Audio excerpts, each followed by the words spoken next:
What is up, guys? Welcome back to another video on the channel. Today I have a very special video for you guys because I'm joined with my boy Ashton Awakens, an aspiring, a rising creator. He's a red pillar. He's whatever pill he feels like when he wakes up in the morning.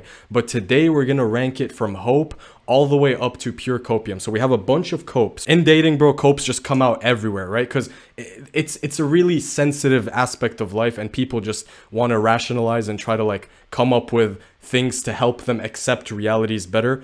So we're gonna be dispelling a lot of these copes. You know, this video might be uncomfortable to a lot of you guys, but yeah, Ashton, anything you want to say before we start? Let's get this shit. Let's get it, bro. First thing we have is white knighting. Yeah, from my basic understanding, it's essentially just playing Captain Save-A-Hole, right? Right, pretty much. That's all it is. It's just being a fucking simp to try to compensate for a lack of being attractive. You'll find that, like, Chads don't white knight. Good-looking guys don't white knight. Guys with a really good game, pickup artist, don't white knight. Because they understand that it's a behavior that's trying to compensate for your lack of attractiveness. You're basically seeking validation from the girl, and her attraction is just gonna plummet. Like, I've never seen a white knight actually succeed, so I'm gonna have to put this at pure copium, dude. It's so cringe, bro. You can never save her, and you can never be a hero. And maybe I'm not understanding this term correctly, but I just have the vision in my head of when one is like defending a girl and saying like, don't talk to her like that, bro. Like that shit is so cringe. Don't be that guy. Yeah, absolutely don't be that guy. And the funny thing is, when you act this way, she loses respect for you subconsciously because she knows what you're doing. You don't actually believe in your white knighting. Yes. If you want to be a white knight, just be a white knight for a more noble cause. You're better off white knighting for like a political movement if you really care that much than for a woman, because you're gonna lose her. So I really don't recommend you do this. In fact, me and Ashton recommend you do the exact opposite of white knighting, which is trolling her a little bit, having a bit of fun, and not taking her so seriously and not trying to like defend her honor, because these girls don't want to be saved and they don't want to be treasured in the way you think they do. Okay, so this is pure copium, guys. Don't do this shit. Next up, I'm waiting for marriage. So there's a lot to dispel here. There's a lot to talk about. Ashton, any initial thoughts with this? When somebody tells you I'm waiting for marriage, what's the first thing that you think about? It's cope, whether that's giga cope or pure copium or just regular cope, I'm not sure yet, but it is certainly cope. So here's the thing about waiting till marriage. It's really nuanced, because I'm sure you'll agree with me. Most guys who say this, and most guys who believe that they're doing this for some moral or ethical cause, or, you know, usually it stems from religious reasons. It's kind of, isn't it a coincidence how people who say this tend to not have the most options, tend to not have the most experience with girls? And it's like, yeah, you're saying that, but it's like, that's your only option anyways. And when you don't have a choice in a matter, it's easier to pretend like you had a choice, but you just, oh, I decided not to take this choice. I decided not to go down this route. And that's what I feel like most guys who say they're waiting till marriage do, is like, they act like they're doing it for a noble cause, and they act like I'm doing this because, you know, for some religious reason. But the truth is, it's like you don't really have any other option. Now, let's say that there's a guy who has a shit ton of options. Let's say that women are just naturally attracted to him, and then he decides to wait till marriage. He has my respect, right? He has a lot of people's respect, because at that point, it's like, dude, you're not even faking it. Like, you're really about waiting till marriage. In a lot of ways, it's cope, but for the guys who actually are about it, it's not cope. Another important thing that you guys should probably know is most guys who say they're waiting till marriage, what are they doing at home all day? They're just watching porn, dude. You still can't resist the urge. You're still addicted to lust. You're still watching porn every day. That's what most guys who say they're waiting till marriage are actually doing. And I feel like a lot of it is to cope with the lack of experience they have. And like you said, Ashton, it's like they're kind of just being p***s, because it's easy to say you're waiting till marriage and like just not talk to girls entirely and push them on the back burner. Exactly. As an excuse for being afraid to be vulnerable and afraid to like actually go out there and get rejected and like harden up as a guy. It's just easier to say, yeah, dude, I'm just waiting till marriage, man. It's like, I mean, you can wait till marriage, but the world isn't going to wait for you. And I'm not saying that you have to go around and like sleep with girls, but at the very least, get your EXP up, bro. Like, you have to know how to interact with women. You have to know how to deal with them in certain situations. That comes through experience. People who wait till marriage, unfortunately, most of these guys end up as beta buxes. Most of these guys have no EXP with girls, and the girl sees them as an easy tool to manipulate. How many guys do you know who are just like kind of naive in the sense of like romance and love, and they don't actually understand female nature, and they get for it? 100%. And what I want to touch on is the fact that before I lost my virginity, I used the waiting till marriage cope, right? Right. And I would be in bed with these girls, and deep down inside, I wanted to get with them, but I was too afraid. Right. So I would go home after laying in bed with them and dry for 4 hours, thinking to myself, well, it's okay. I just wanted to wait till marriage. You know what I did that same night? I loaded up some Lano Roads, bro. So was I really waiting till marriage, bro? No, I was still a 14-year-old at the end of the day. Right. And that's why most people my age, when they tell me they're waiting till marriage, I'm sorry, but I just don't really take them seriously. I'm not denying the fact that there's guys out there who are actually about waiting till marriage and who take this seriously, and they've been tested. Like, they had a 10 out of 10 baddie try to do stuff with them and they actually refused. I'm not denying those guys exist. I'm just saying they're far few in between. Like, 99% of guys who say this are just coping. To every single one of you guys watching, if you say you're waiting till marriage, I don't take you serious if you have watched in the last 3 months. You are a walking contradiction. Next up, we have being a gym cell. There is a gym cell epidemic now. Like, we can't deny the fact that being a gym cell is almost the norm these days. Because I don't know about you, Ashton, but I noticed, like, back in the day when I started working out, which was 10 years ago, more or less. Wait, how old am I now? No, I did not start working out at 12. That's cap. I would say 8 years ago. I started working out at 14. Very casually, of course. Gym was a very niche and like very particular hobby. It wasn't the case that every teenager was gymming. It would actually be rare for me to find another guy who's gymming. Now, dude, everyone's at the gym. I think it's because of TikTok. It's because of like this whole like gym culture. And it's really weird because you have these influencers like Sam Sulik and shit who promote going to the gym and who promote like being huge and like roided up. But these guys are the least confident and the worst around women. They're the most insecure around women. And like, I feel like being a gym cell is cope. Like, oh yeah, dude, I'm just lifting weights up and down and I'm gonna act like I'm being more attractive, but really I'm just scared and I'm not confident. So the gym is kind of my cope. Like, that's how I see it. I 100% agree, bro. And I think all guys deep down inside go to the gym to become more attractive. And the biggest cope they sell themselves is that they're doing it for themselves.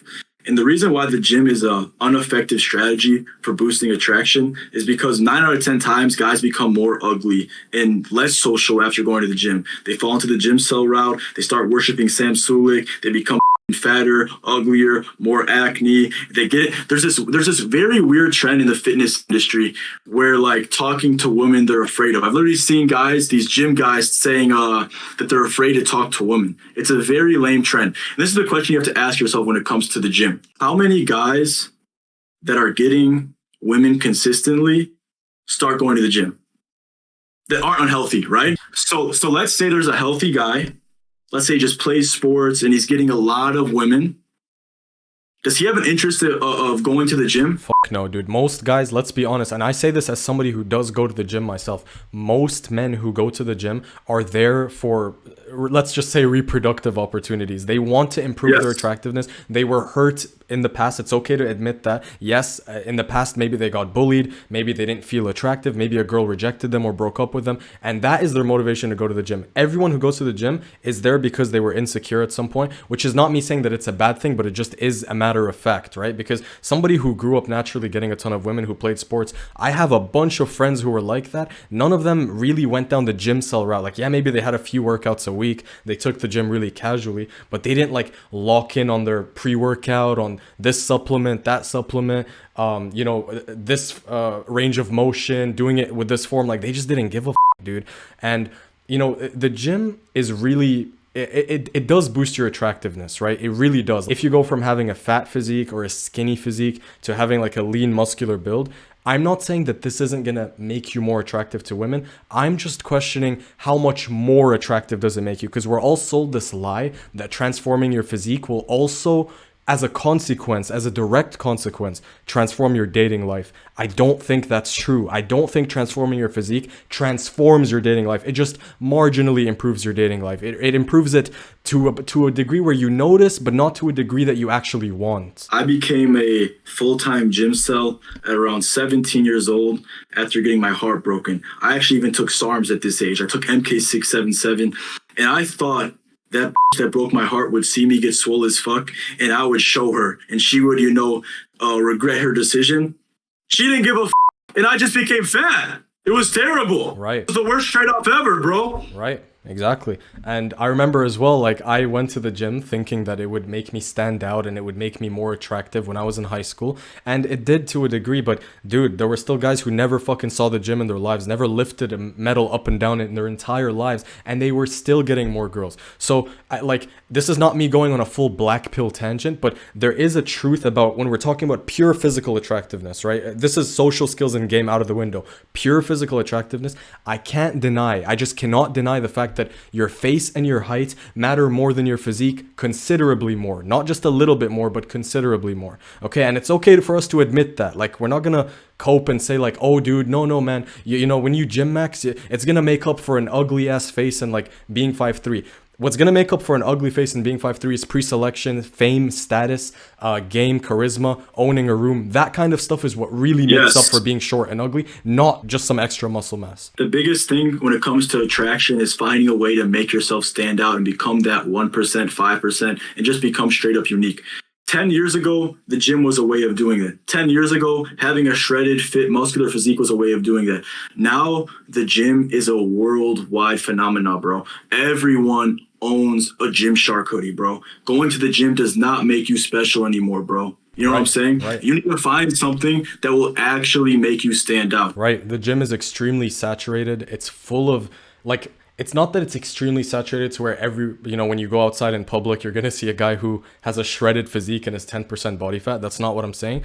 But it's saturated in the sense that its importance has greatly diminished from the past. So I'm going to have to say that if gym and if your physique is your personality and it's your only selling point, that has to go on GigaCope, dude. Do you agree? Yes, I agree. That has to go to GigaCope, yeah. So we're not, by the way, guys, don't conflate what we're saying, because I know there's going to be people commenting like, oh, so you're telling us not to go to the gym and not to self-improve? Dude, go to the gym as much as you want, but you have to mix it in with other stuff if you want your dating results to improve, because you should see the gym as like a small percentage that's boosting you. And in today's competitive dating market, you need every edge you can get, but don't rely on it or think that in a vacuum the gym is going to transform your dating life. Next up, we have Nofap. I think that Nofap is great. I really do. I would be an idiot to think that this is cope. I'm actually going to put it at hope, because what is the antithesis to Nofap? It's staying in your room all day and jerking off and watching porn. And we know that that just devastates you as a man. Not jerking off is going to transform your life in every way, which means,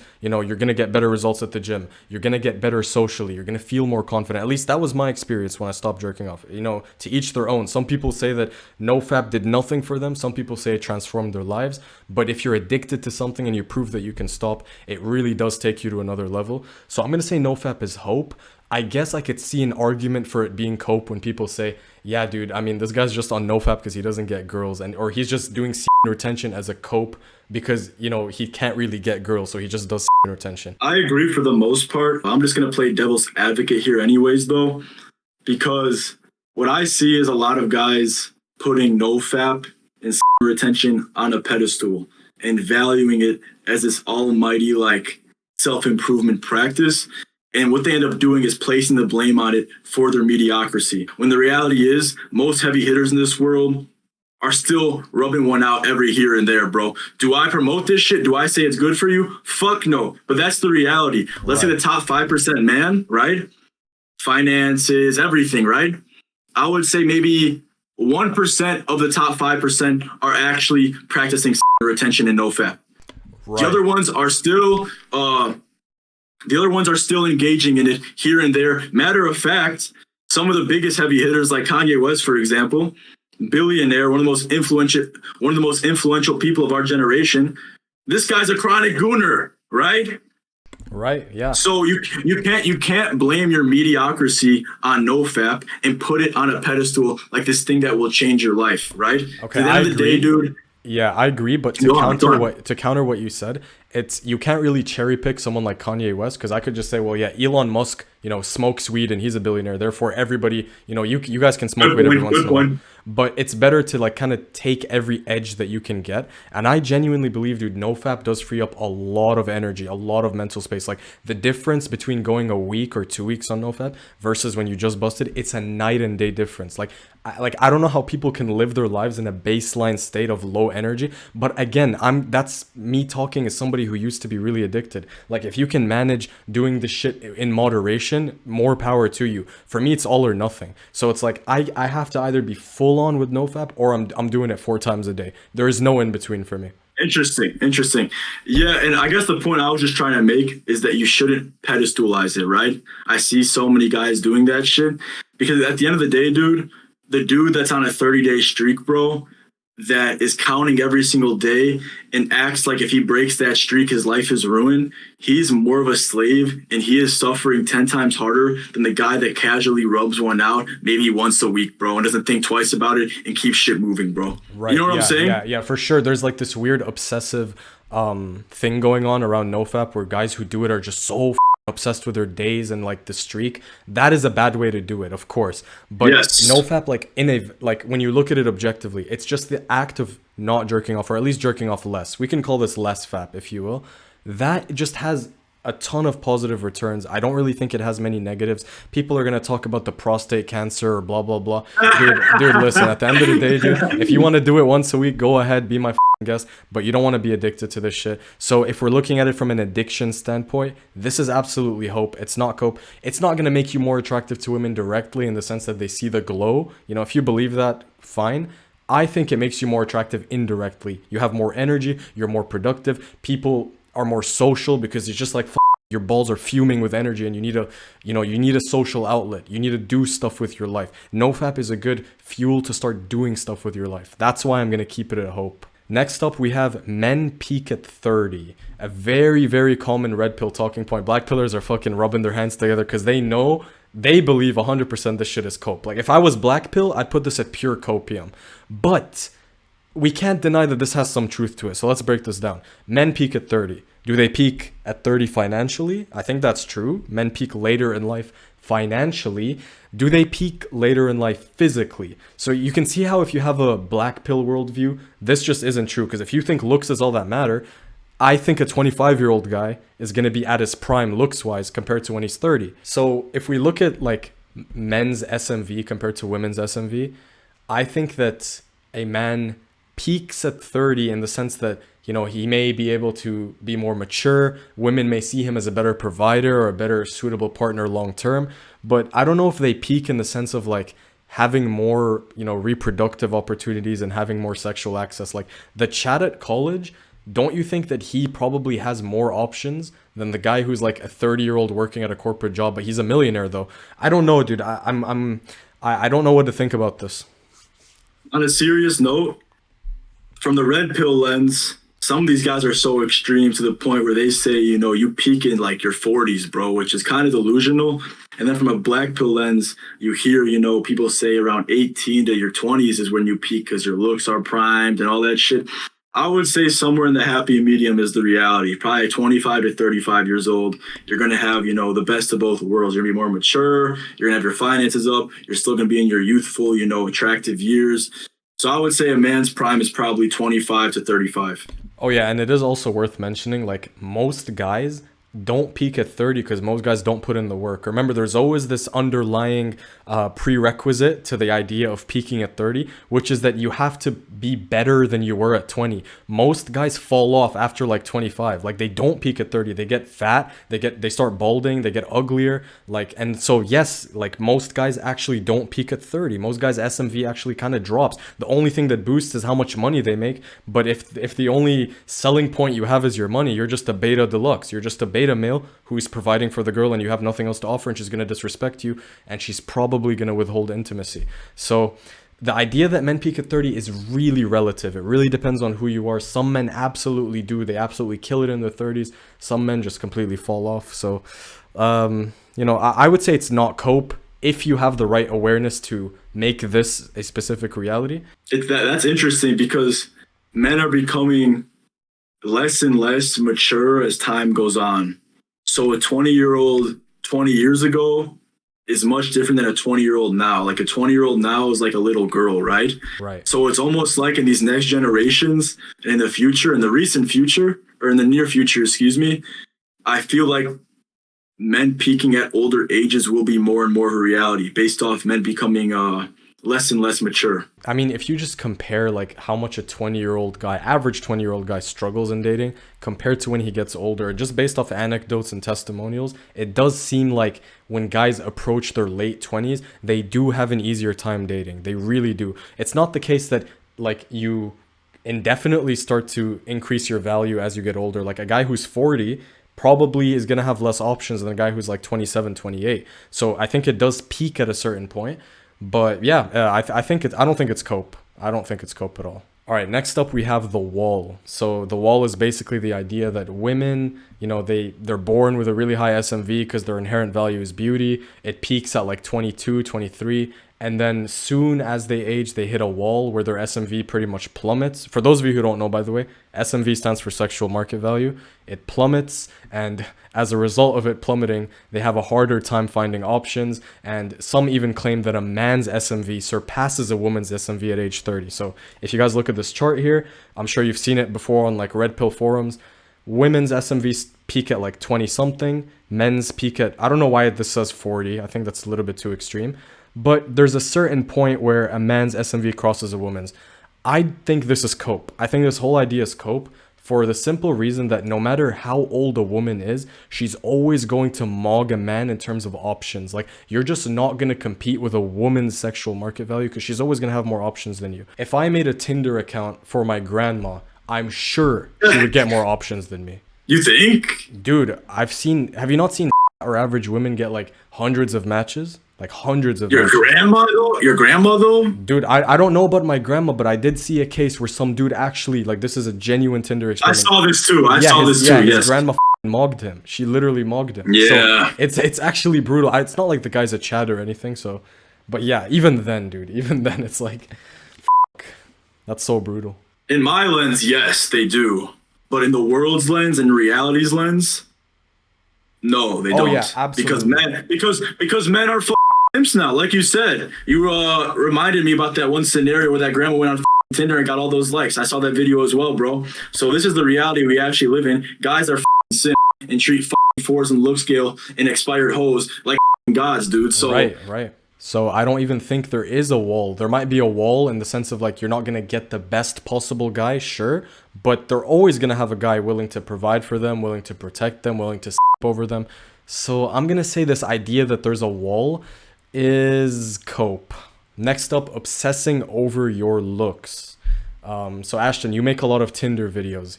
You show your text game on Tinder. What's the biggest sort of comments that you get regarding your game and your riz on Tinder? Yeah, a lot of copers always say like, oh, he only gets away with this because he's good looking. And then I have other guys saying, I'm not that good looking. How does this work? So it's very interesting. But a lot of guys just think that a man's success when it comes to dating all comes down to his looks.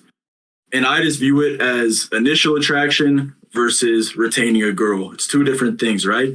Or entertaining a girl, retaining the girl, or just what keeps the girl around, right? Looks is one of the things that can get the girl through the door. On Tinder, that's exactly what it is, right? But then from there, these girls are extremely inflated, like we talked about. They have hundreds of matches, hundreds of likes.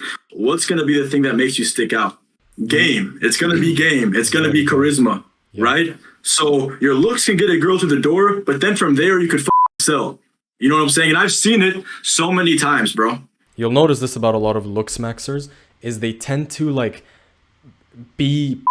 That's the best way I can put it. Like, you tell them, yo, bro, go approach that chick right now. Nah, dude, like, she might not be into me. Like, if you notice the way black pillars cold approach and the way people who obsess chronically about their looks, like looks is everything to them, they don't get as much as guys who don't put that much value on their looks, because guys who obsess over their looks are trying to create this reality, which is not going to happen unless you're like a top 1% Chad, by the way. Like, okay, Chico Lachowski, he can obsess over his looks because he's a model. If you're an average guy, I'm sorry, but a slight boost in your looks is not going to make women just come to you. Like, looks maxers have this fantasy where if I improve my looks just enough, women are just going to start coming to me. I'm not going to have to approach them. Looks maxers take a very passive route. They're not active. You don't see them out in the streets cold approaching as like compared to the pickup artists and the game guys. That's why the pickup artists and the game guys, as much hate as they get, they absolutely kill it with women compared to the guys who obsess over their looks. Because the guys who obsess over their looks just don't shoot that much volume. They're scared. They're trying to make up for their approach anxiety by becoming better looking. Like, oh, if I just become better looking, women are finally going to start coming to me and making it easy for me. That's the looks maxer's fantasy. They'll never tell you that, though. The difference between a looks maxer and a guy that's into game, for example, and charisma and the OG guys in dating, for example, a looks maxer is kind of in a constant state of lack and insecurity, always viewing himself in the mirror and lacking self-confidence. Oh, this about me is wrong. This about me is fucking asymmetrical, all that bullshit.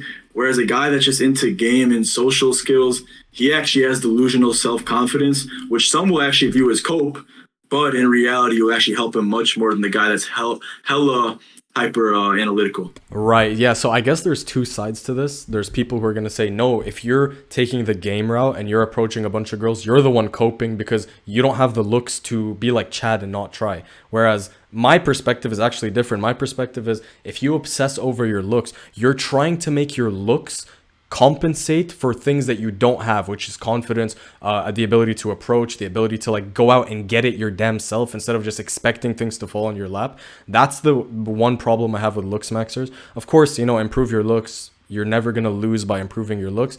But people who obsess over it, man, it's kind of weird. Like they're like, oh, dude, looks is people who, you know, status max and who have game are trying to make up for looks. But have you ever considered that by obsessing over looks, you're actually trying to make up for a lack of game, a lack of status, a lack of pre-selection? Like, have you ever thought about it that way?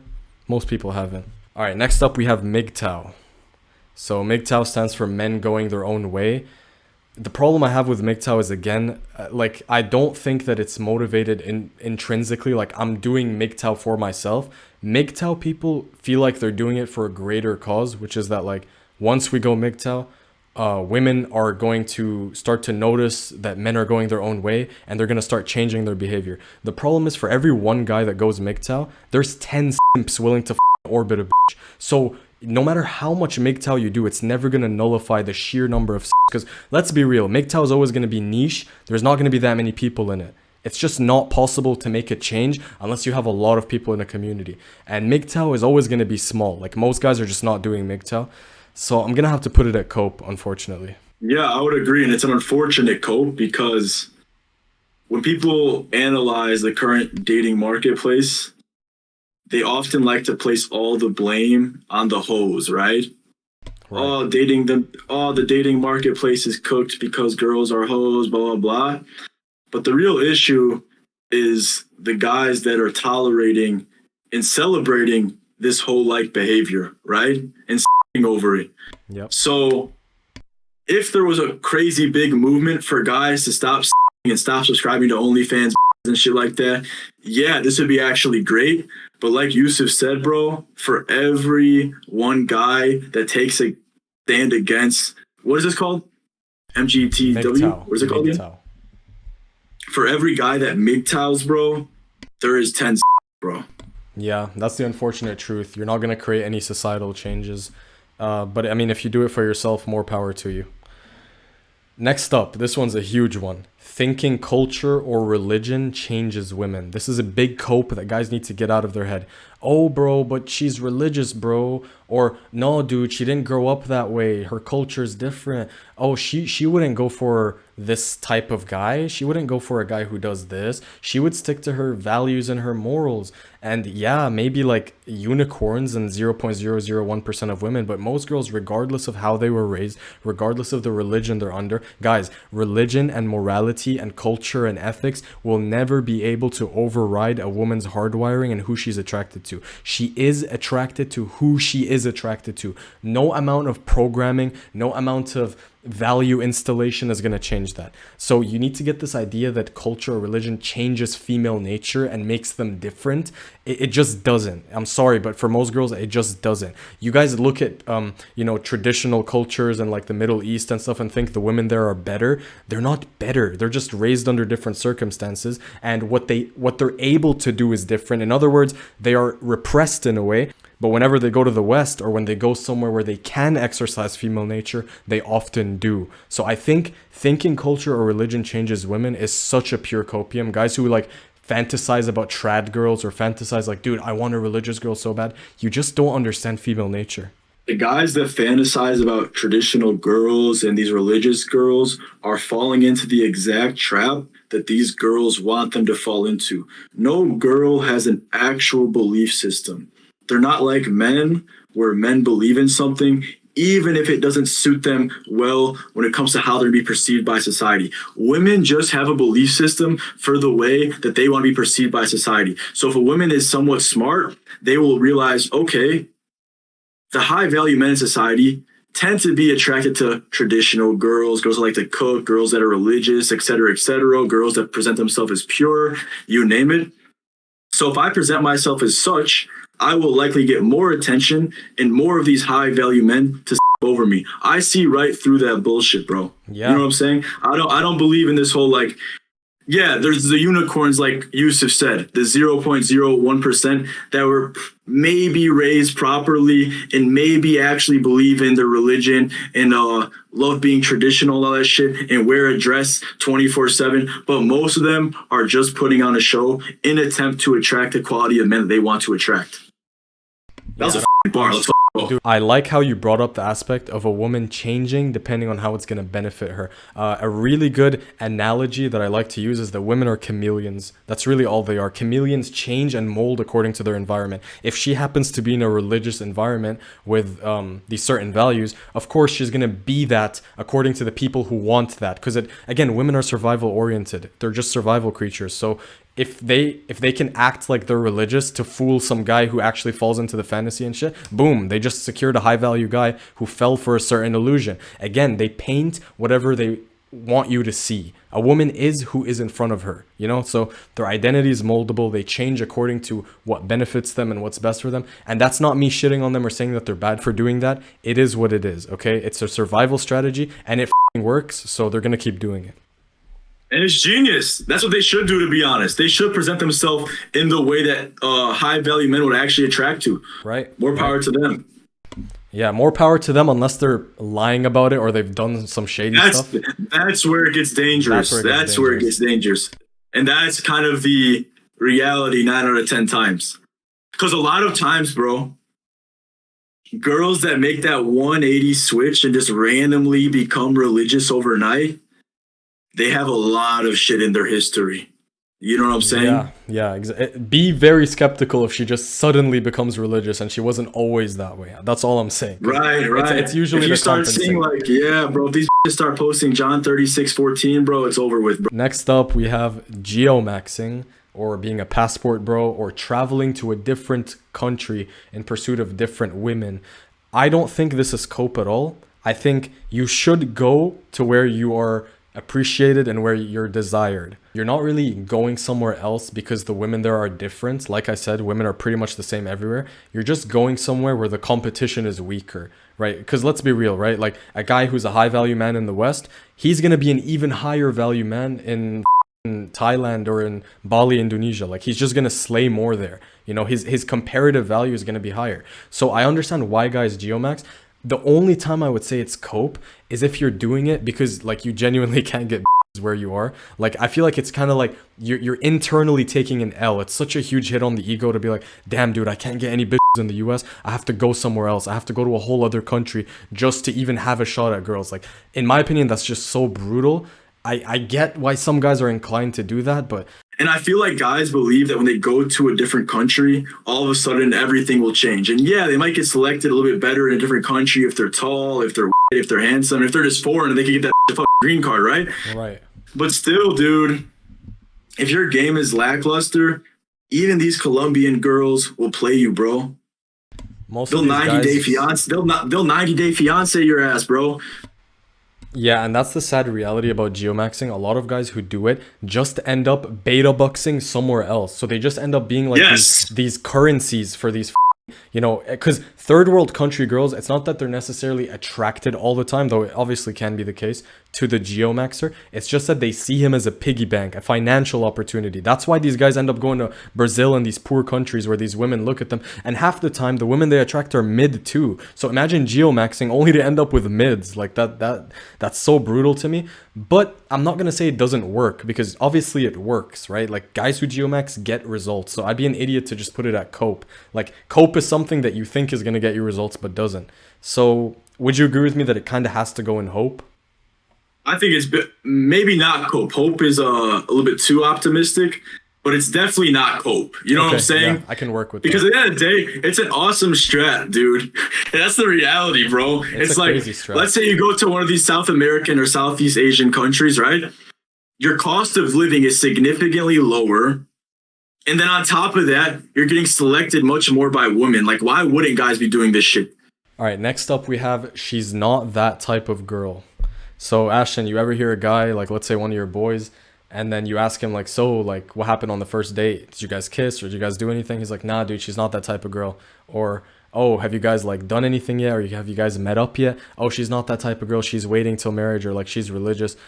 The thing about that is sometimes she actually isn't that type of girl, but more often than not, she's only not that type of girl with you specifically. Like, if a girl makes you wait, that should really ring alarm bells in your head, because it's not like she's not that type of girl full stop. She's not that type of girl with you. And again, Yes. women mold and change according to who they're with. So she might not have given it to you on the first date and acted like she was pure and innocent, but who knows, there might have been another guy who she was that type of girl with, but you're just never going to know about it. I would have to put this at cope. I'm not going to put it higher because admittedly sometimes she isn't that type of girl, but those are statistical improbabilities. I don't want you guys to bank on statistical improbabilities. Like, most of the time she is that type of girl, exactly the one who you think she's not.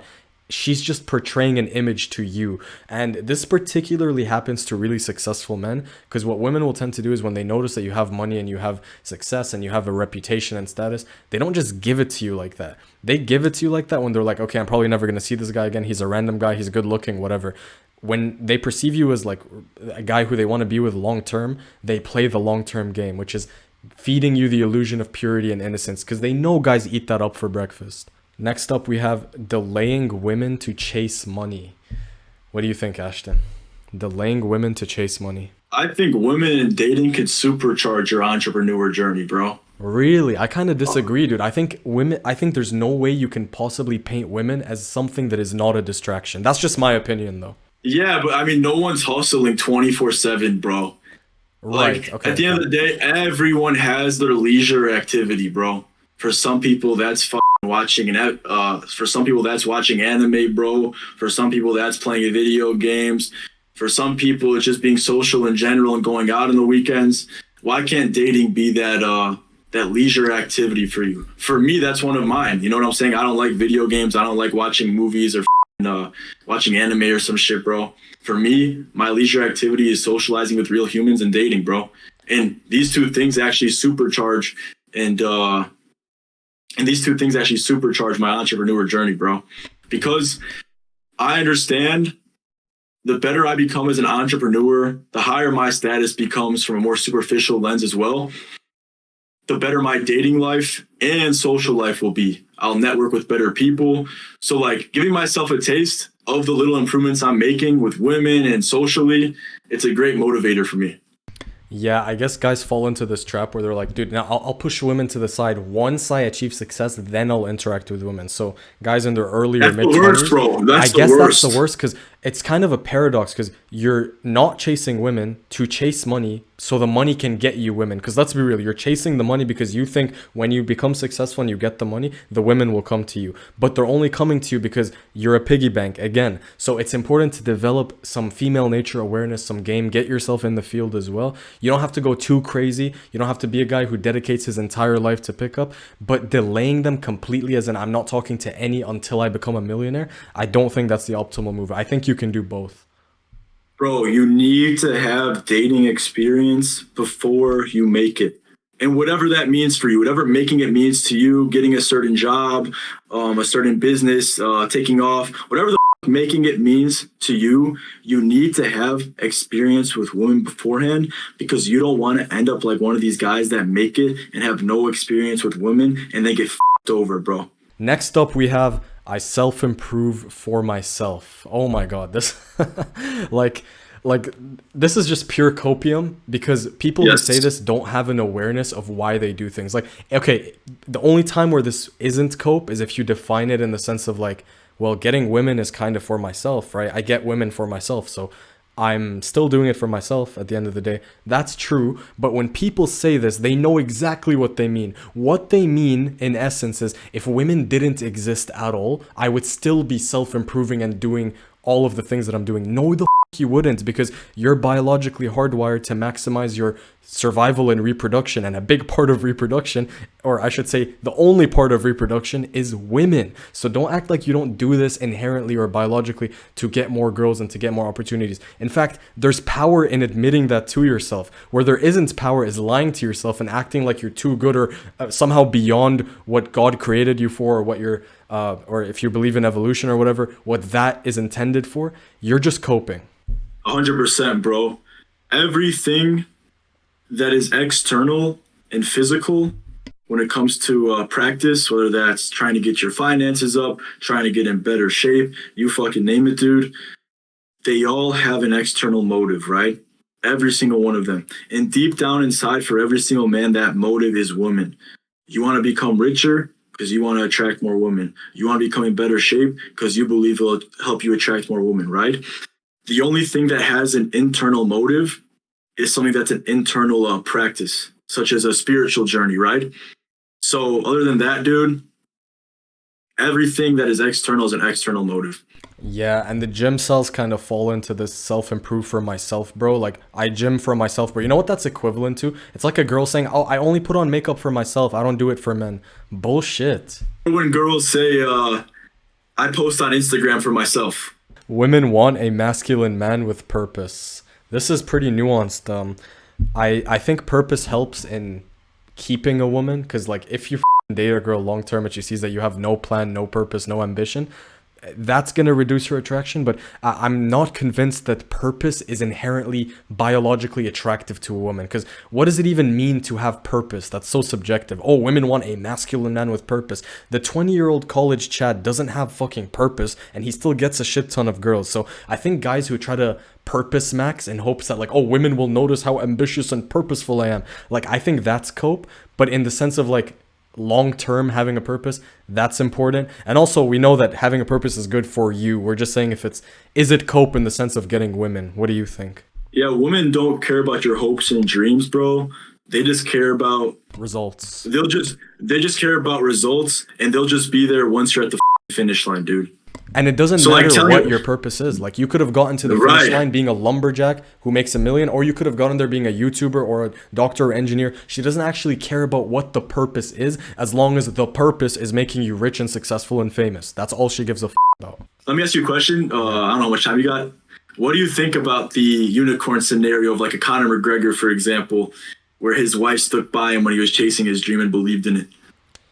That's great. And I would say that, you know, that's a unicorn. I would say that she liked, it's kind of funny because it's not necessarily that she believed in his ambition and was like, I know McGregor's going to be a multi-millionaire, and he's going to be the most successful UFC champion.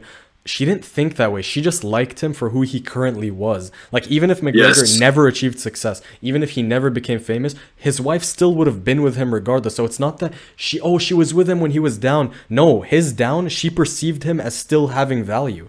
Otherwise, she wouldn't have been with him. Like, let's say that there's like a guy who's just completely clapped and he's not attractive at all, and he has a shit ton of purpose. If the woman herself doesn't find you attractive, even if she could see the future and see that you're going to be a multimillionaire, she doesn't give a she's not going to be with you because you're not attractive now. All they care about is who you are now. That's a crazy good perspective, because I was genuinely curious, bro. So basically, it's just the idea where if McGregor didn't even make it, she would have still been with that dude. Yeah. Exactly. If he was a broke bum, she would have still been with him. Still been with him. Wow, that's good perspective. Wow. Yeah. I didn't want her anyways. That's something a lot of guys say, like, oh dude, like, you get rejected. I didn't want her anyways. I'm not gonna lie, this is cope, but I do this, and let me explain why I do this. You act like you're above the girl, and if you act like you're better than her and you didn't want her anyways, even though it's cope, like, even though from an outside perspective everyone's gonna say you're coping, it's still a really good internal mechanism you can use to like move on from her quick and go on to a different girl. Because the more importance you give a situation, the harder it is to move on. If you tell yourself, man, she rejected me because she was out of my league and like I really wanted her, it just makes it harder on you. But when you say, man, you know, you start picking apart her flaws, like, yeah, she wasn't even that hot anyways, like her nose is kind of up, it helps you move on. It's kind of weird. I think it's a cope. It's a good cope once you get rejected. Let's say you get rejected by a girl and you just walk away, selling yourself the lie that you weren't actually into her in the first place. That could be a positive practice. But where I see a lot of guys going wrong with this example is they're actually into the girl and they're afraid to make a move or afraid to, ask her out, going for a kiss, et cetera, et cetera. And they end up selling themselves this fantasy that they don't actually like her anymore. So they could walk away from the situation, not like a pussy, but just thinking, well, I didn't like her anyways, and that's why I didn't go for it. You know what I'm saying? That's a big trap I see a lot of guys fall into. They'll pick girls' flaws just so they could sell themselves a fantasy that it's not them, it's her. Oh yeah, and that is pure copium. That, if by your definition, that would be pure copium. By my definition, which is like you tried and you actually made a move and you got rejected, but you tell yourself you didn't want her anyways, it's still cope, but we can both agree it's a good cope. So we'll leave it at kind of the bottom. Right. Our breakup was mutual, pure copium. This never happens. Like, I don't understand how people even came up with the idea of a mutual breakup. Either she broke up with you or you broke up with her. And most of the time when a guy says it was mutual, I know for a fact she's the one who pulled away first. She's the one who started initiating the breakup first. And he was just kind of coping, like, because he doesn't want to look bad in front of his friends. So he tells them, yeah, dude, we both kind of decided like this wasn't the right way to do things and it was best that we go our separate ways. What do you mean we both decided? You mean she decided that? Or maybe you did. I'll give you the benefit of the doubt, but most of the time she decided that. I agree, bro. I don't get it with guys, dude. Like, they have no self-awareness or just awareness in general. Let's say a girl did dump you. You sound 10 times better and even cooler when you just admit to others that you got dumped. And you say it with pride and you say it unbothered. Yeah, I got dumped. She dumped me. It happens, right? Compared to the guy, it's like, yeah, it just didn't work out and we had a mutual talk and we decided to split ways and just stay as friends. Now you sound like a coping ass beta, bro. And a sorry ass beta. You know what I'm saying? So if you get dumped, just say it with pride. She's actually busy though. So you'll tell a guy like, so why haven't you like met up with this girl yet? You guys have been talking for so long. You guys have been texting for so long. Yeah, man, I mean, she's actually just busy, man. She has a lot of work. She's doing research for this university. So like, she's kind of busy. Yeah, but you haven't met her in like 2 or 3 weeks, or you haven't met her and you've been texting her back and forth. Dude, trust me, she's just busy. Yeah, at that point, I don't think she's busy. I just think she doesn't want to see you. Like, there are exceptions where a girl actually has a lot of work to do, but if she likes you, she'll always find time, dude. You guys have to understand, women are not career oriented. They don't actually give a fuck about their careers. They only care about the relationship and the guy. So she will literally change her entire life to fit your schedule and to accommodate you and to see you if she actually likes you. So never let this busy thing ever slide as an excuse. If she says she's busy, pay attention to whether she reschedules or not. If she doesn't reschedule or she makes it hard for you, you have to go out on a limb to try to see her. This is cope, guys. This is pure cope. Yeah, 100%. If she's high interest 90% of the time, 90% plus of the time, she will be free. If she's medium interest, she might be free here and there with the attempt to reschedule. If she's always busy though, bro, with no, attempt of rescheduling and no interest in rescheduling, bro, that's GG's, dude. Low interest, on to the next one. Women don't like players. This one's just a contradiction because for him to be a player, it means that women like him and enable him to play with them. Otherwise, he wouldn't be a player. So guys will cope and say, no, women don't actually like a guy who gets a lot of other women and who's pre-selected. They actually get turned off by him. Maybe you can make that argument for long-term beta kind of relationships, which most guys enter.